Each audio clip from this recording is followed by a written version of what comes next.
Good afternoon. Welcome back. Ken, I love it. Kent Babe, Nine Business Group, and Elevate Your Business Spot interview. We have Ryan today. Ryan, welcome. And Ryan's with, I believe, the costume shop. Ryan, please introduce yourself. More importantly, tell us about the costume shop and what makes you guys unique and different.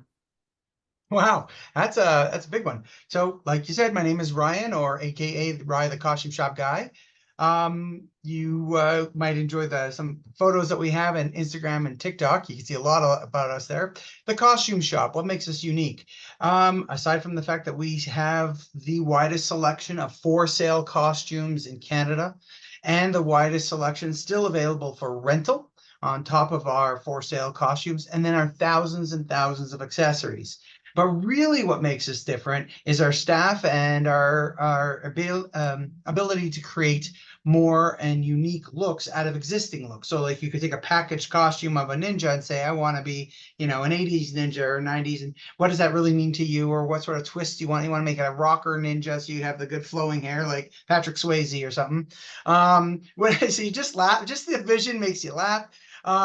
So that's one of the big things that makes us really different, which is our staff, and the fact that we're a year-round bricks and mortar business that also has our online. So we have three different businesses that are operating under one roof, under one name, under one big team, and that's our bricks and mortar, the costume shop, the rentals at the costume shop, and then our for sale at thecostumeshop.com.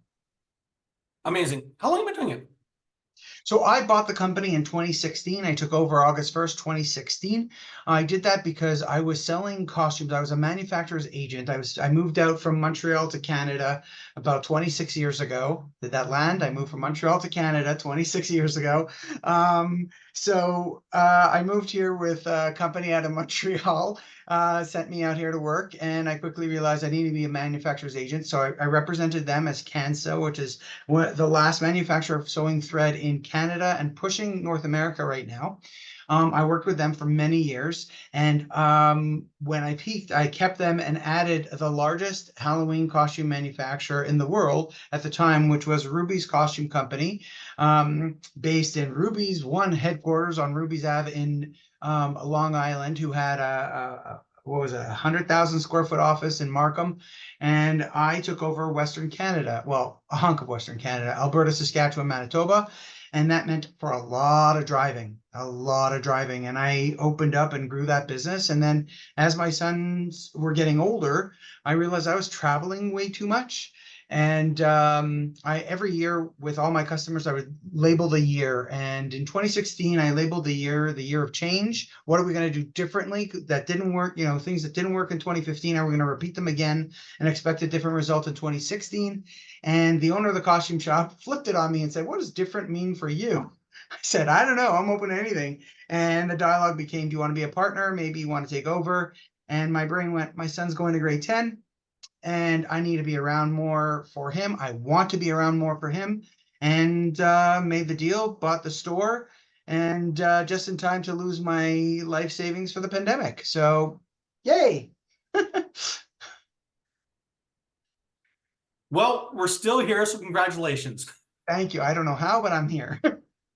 So what was the toughest thing to learn going from employee to owner? Probably 80-90% of my clients kind of start and build their own business, 20% buy an existing business and transition. You're probably one of the 5 or 10% that are become an employee and own it. So there has to be some assumptions you made in that transition that now in the ownership, it's like, oh shit, I thought. What were some of those top lessons that kind of like just got you in the ass that you weren't expecting? Well, let's clear one thing up. So I was an employee of a thread company, and then I bought the agency, and I built an agency, and then I basically bought the costume shop. So I wasn't an employee; I was their vendor to the costume shop. Thank you. So what changed in the brain set was when I was selling to all of my customers across Canada, which are now my competitors, which is kind of interesting. And most of them all remain good friends of mine. That just shows how I work. I would approach the customer with not just these are the things I think you need to buy, These are the reasons why I think you should add this to your store, or this sort of tweak. And maybe it doesn't come from me. You should get it from somebody else, but you need this in your business. And I would do that. I had books every year at the beginning of the year I would make for key counts, and the costume shop was one of them. As a matter of fact, I have all those key books behind me. And I'd say, here's some pictures. These are suggestions I would make. And when I took over the store, it's funny you mentioned that comment. My friend who owned the party stuff in Winnipeg reached out to me, congratulated me for now becoming going on to his side of the desk, because he had 3 stores in Winnipeg and I bought this one. He goes, you know why you're going to succeed? And he said, because you're going to implement all those ideas you approached us with. And I've been checking them off one by one, trying to do it. One of the things is networking with you, with others. And I look at business, even though it's a retail store where I hang my shingle outside, I don't just sit and wait for the customer to come in.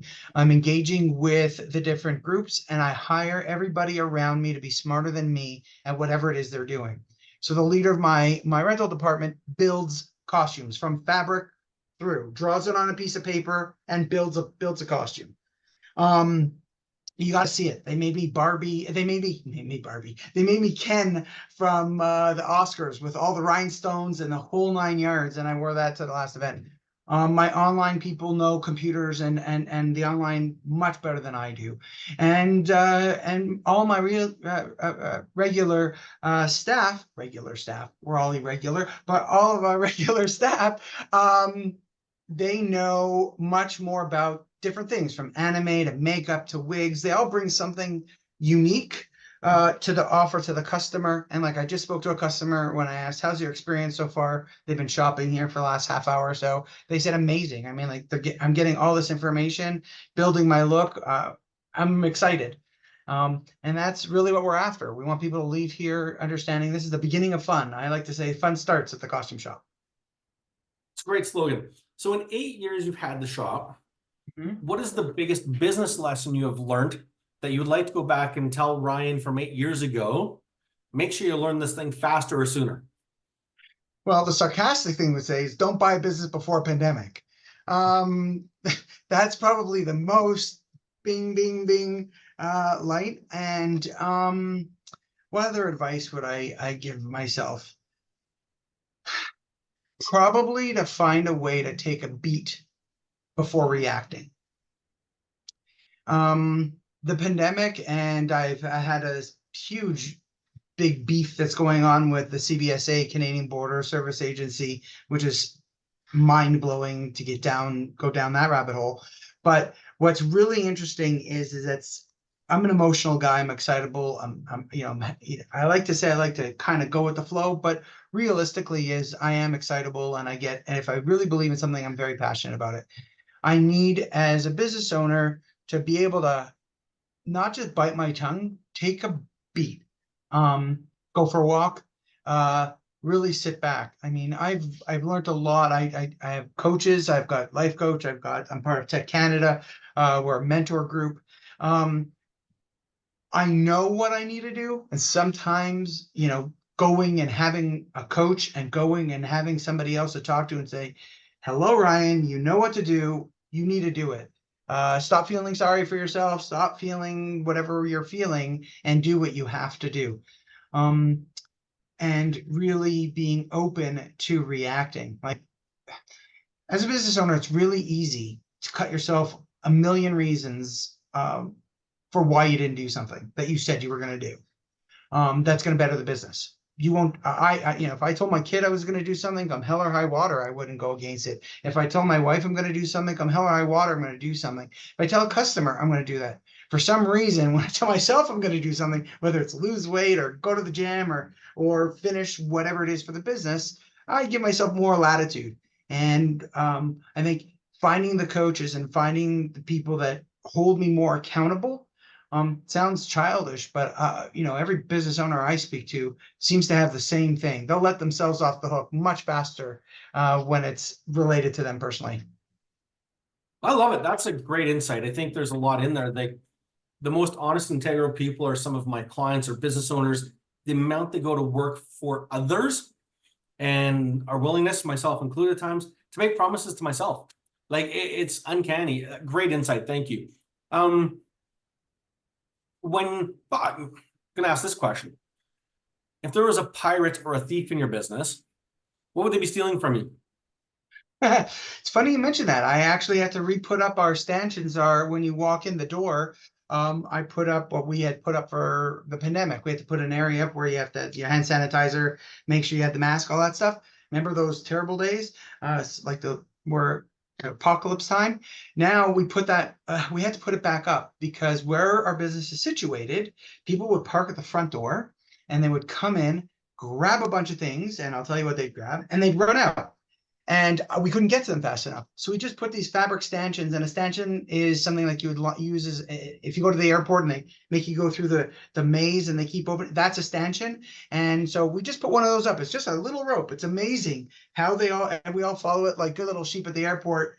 The customers, it stopped the grab and goes like that. I haven't stopped theft, don't get me wrong, but I did stop the grab and goes, and they were the bigger things.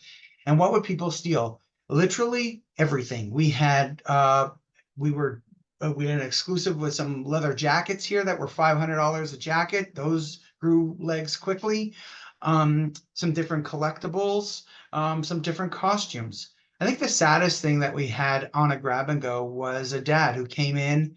I'm going to make the assumption they were going through a really hard time, their kid's birthday, and they sent us one of my staff to go get stuff from the basement, and they were still upstairs, and they took everything they were looking at and left through the front door.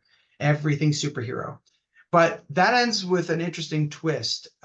Just before Christmas, that dad came back in the store with cash and said, I need to give you this. He was pretty embarrassed about what he did. And I guess it stayed in his head because he came back and he gave us $300 cash. He says, I'm hoping it covers that and more. And I'm sorry I did what I did. But your question was, what do they steal? Everything and anything. Under the roof in the store. We do our very best to not let that happen, but That's thank you for sharing that. I mean, we've been doing dozens of these interviews throughout the last couple months, and there aren't a lot of those heartfelt, genuine stories where there's some integrity involved. So thank you for sharing that. That's pretty cool. yeah. You call as in your previous job, you were an account rep, for lack of a better word. You worked with business owners. You went into business in 2016. In those 8 years, 10 years, 20 years, has your definition of success changed? Yeah. As a matter of fact, my wife and I were busy talking about it last night. What does success mean now? I mean, I had the dream of, you know, buying my own house when I was in my apartment when I first got married, right? So we get the house and then the cars and then raising your kids healthy and having a good life, taking your kids on vacation and preparing them for life. And then, selling whatever business I had or the assets and living off of that. To me, that was the success. Um, the pandemic hit. And just prior to the pandemic hit, I lost my kid brother he was 42. And my whole world kind of went like, first he went, my mom got sick, she's thankfully better. Then the pandemic hit, my wife got sick, she's thankfully better. And so it really is, what is success? I'm breathing, I'm relatively healthy. I have a business that I can still push forward as my friends keep reminding me. I still have an asset, although all my cash that I had saved for the first better part of 50 years is gone. I have an opportunity to earn it back. I'm healthy enough to do that. Maybe that is success. I have 2 grown boys. I want them to, be successful in their own right. And I guess the proof will be in the pudding. The definition of success, I guess, is really one that's is still an evolving picture in my own mind because, I really want it to be getting ready to wind down then these next 4 or 5 years. I'm not sure I can. So being able to still be healthy enough to work and contribute to society, partner with the people I care about, still give fun and do fun things. Maybe I won't do things that really make me miserable. That is great. What is on the marketing side? I would imagine a good chunk of your marketing comes from social media online as a business to consumer type of thing. Can you share 2 or 3 nuggets that you've learned over the years that you'd like to give other entrepreneurs who are in the space of business to consumer to maybe accelerate their growth or their ability to succeed faster based on what you've learned, trial and error, whatever those 2 or 3 lessons might be? This one lesson is actually probably the most important. Recognize the fact that you don't know everything. Every entrepreneur thinks they can run every aspect of the business. If you're not the bookkeeper, unless you're the actual bookkeeper accountant, hire that out.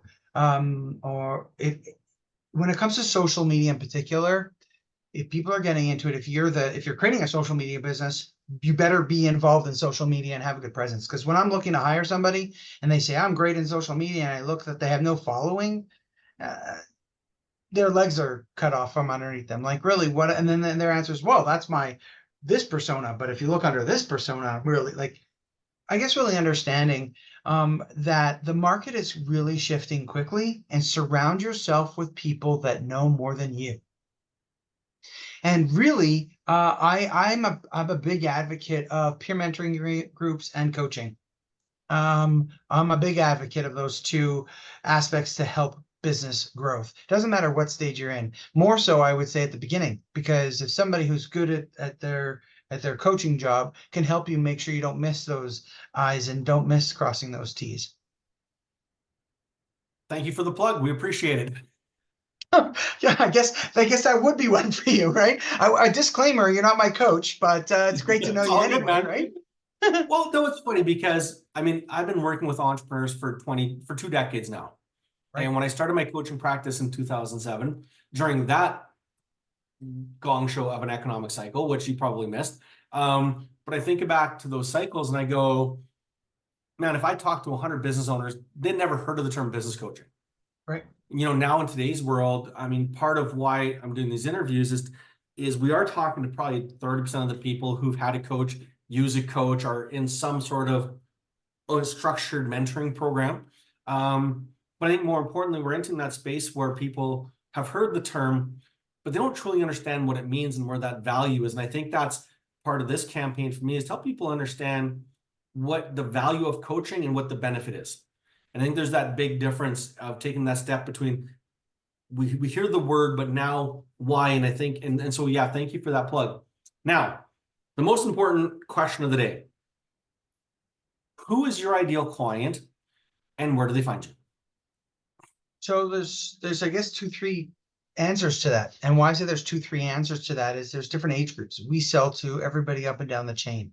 An ideal client is somebody who wants to dress up every single day and into a different look, and change their hair look, even change their teeth color, even change their skin color every day. That's a perfect person that wants to come in and they don't want to use their own clothes, they want to use ours. And if we want to go back to reality, we want to have people that want to have a good time, want to come in and understand that the real limitation is only their imagination. We can help everybody who is interested with a big budget or a smaller budget, and understanding that the ultimate goal is that they go to whatever they're going to or participating in with confidence, and they get to have a really good time so they can have a good story. Like a good example of rentals where I would do this for B2B. Let's say you're having a coaching group and you had 3, 4 people in there and you want to think differently. I would say here, a good group pitch would be, I'll give you all a bunch of fedoras. Okay. And you all put on the mafioso fedoras. And if your question as the coach of the group was, you all have your problem, but this is how you're going to solve it, mafia style. So everybody put on your mafia hat, and if you can enforce any decision on your business, what would it be? So you will buy because I tell you you're gonna buy. So you can have fun with really anything, understanding that we can play and we sell fun. You can make business fun, so business meetings. You can make charitable events, themed events.